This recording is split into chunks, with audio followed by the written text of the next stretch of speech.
We have a lot more NHL free agent signings to discuss here on Free Agent Frenzy. We have some big names like Phillip Grubauer, Jayden Schwartz, Phillip Danault, and more. All that coming up next.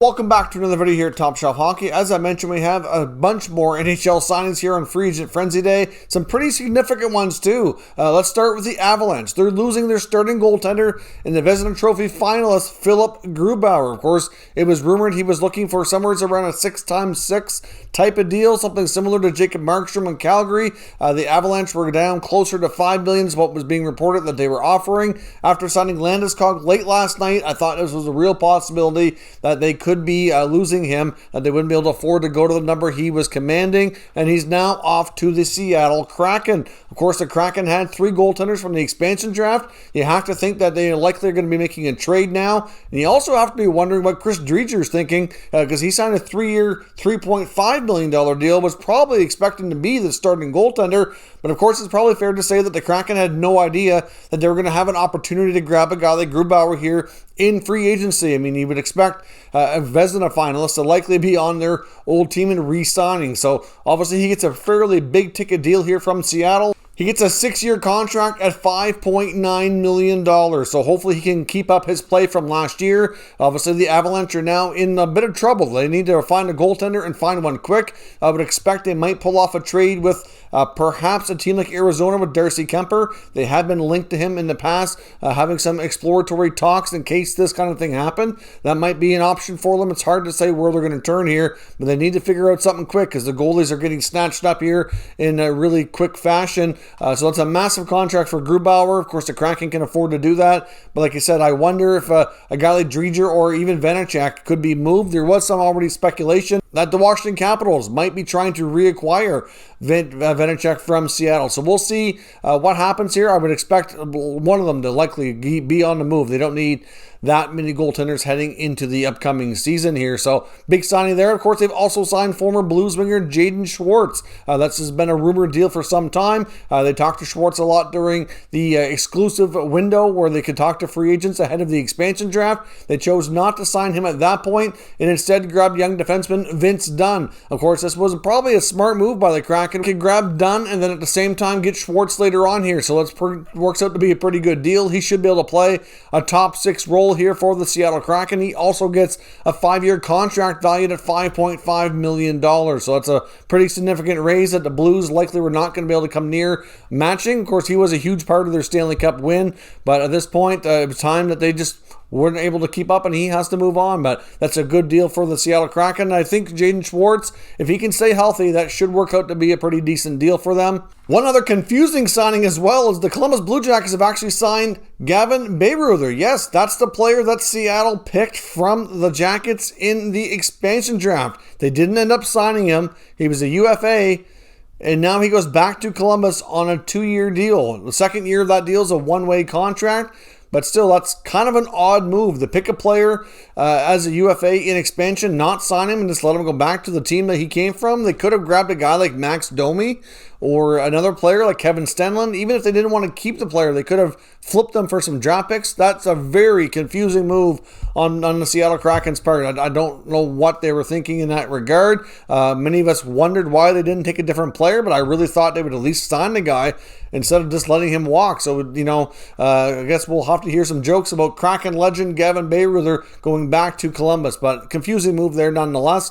The other big signing here is Phillip Danault was leaving the Montreal Canadiens and signs a long-term deal with the Los Angeles Kings. So that's going to be a huge move for them. I think that's fair to say that's probably going to take them out of the Jack Eichel sweepstakes. Obviously, they have Anze Kopitar, big money contract, long-term, and now Danault. That'll change the whole team's dynamic. They're both Selke quality type centers. I have to think that maybe this might give Kopitar more of an opportunity to play even more of an offensive role where Danault can be that shutdown guy and can change the whole dynamic of the team. So I really like this move for the LA Kings, although it does seem like a lot of money for Danault for a guy who's not overly offensive, but at the same time, as Mike Johnson pointed out on the TSN broadcast, he does produce a lot at 5-on-5, and if you take away last year, he was one of the better 5-on-5 point producers there for quite some time, and should be able to play with some pretty decently, highly quality, and he should be able to play with some fairly high-skilled offensive players there in LA, so it should work out that he can have decent point total as well, playing a strong defensive role. Danault gets a 6-year contract at $5.5 million. The last reported contract offer from Montreal was believed to be around $5 million, so it is a bit of a raise,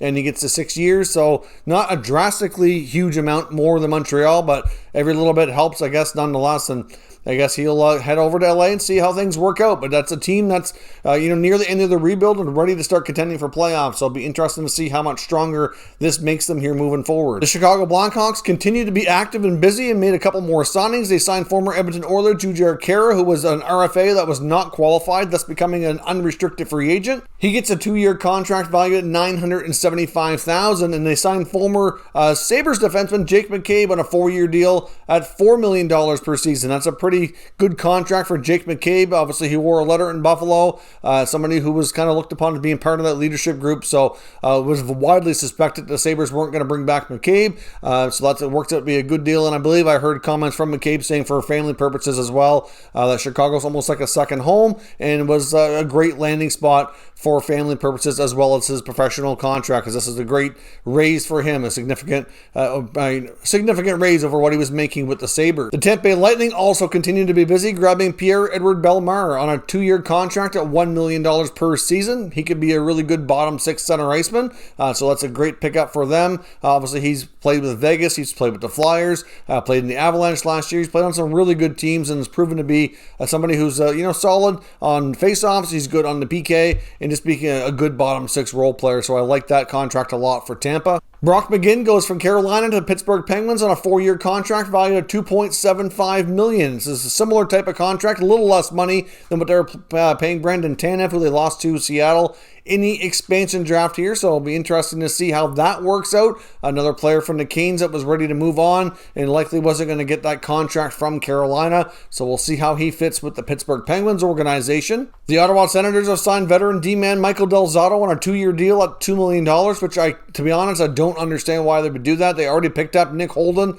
earlier in the day via trade with Vegas for Dadonov and as well as a draft pick. They already have Shabbat, Zaitsev, they have Brandstrom, Mete, they have Jacob Bernard Docker, who's young defenseman coming through. We have enough D-men there that I'm not really sure exactly where he's going to fit. I mean, it's just confusing. It sounds like they may end up moving one of their young mobile D like Mete or Brandstrom over this, so I don't really get the signing. Delzado's a decent depth veteran guy to have around, but to give him the 2nd year and to block out one of your young D-men, to me, just doesn't really make a lot of sense here. So the Senators, once again, are up to their old tricks of bringing in veteran guys. They're going to block the kids from playing, which I'm not a fan of. They did do one other good move, though. They did extend their coach, DJ Smith, who gets a 2-year contract extension. So, of course, that will kick in after the coming season, so that means he's under contract now for the next 3 years, which is a nice move to have some stability there in Ottawa. That's one thing that they desperately needed, and it was nice to see them actually make that happen. The Vancouver Canucks have added another depth defenseman, signing Luke Schenn to a 2-year deal valued at $850,000, so that's a lot of different moves for Vancouver today. They're going to have a very different looking blue line, but that's a decent move for them. And former Canuck Alex Edler will join Phllip Danault, going to the Los Angeles Kings here as well. Edler gets a 1-year deal from the Kings valued at $3.5 million. Arizona signed goaltender Carter Hutton to a 1-year $750K contract. Obviously, we're not quite sure what his role will be. He could end up being a backup, but obviously with all the moves in Arizona, it's really hard to say what their team is going to look like on the ice next season, but it was a given that he would be leaving the Buffalo Sabres organization. After leaving Buffalo, going to Arizona, that's not really going to be much better for him, unfortunately. We'll see how the season goes for him. Carolina has made 2 more signings, including defenseman Ian Cole on a 1-year contract at $2.9 million. They've got a lot of defensemen there in Carolina. Wouldn't be shocking to see a trade happen. They do have more than enough capable defenders back there, and they also bring in Josh Levo on a 1-year deal at $750,000 to be a depth scoring forward. The Boston Bruins have signed a couple of secondary scoring pieces, including Eric Haula as well as Thomas Nosek. Haula will get a contract for 2 years at $2.375 million, whereas Nosek leaves the Vegas Golden Knights, will be an excellent bottom 6 guy who can chip in a little bit offensively. It's a 2-year deal at $1.75, so Nosek can play a similar type of role that Sean Corrali could after he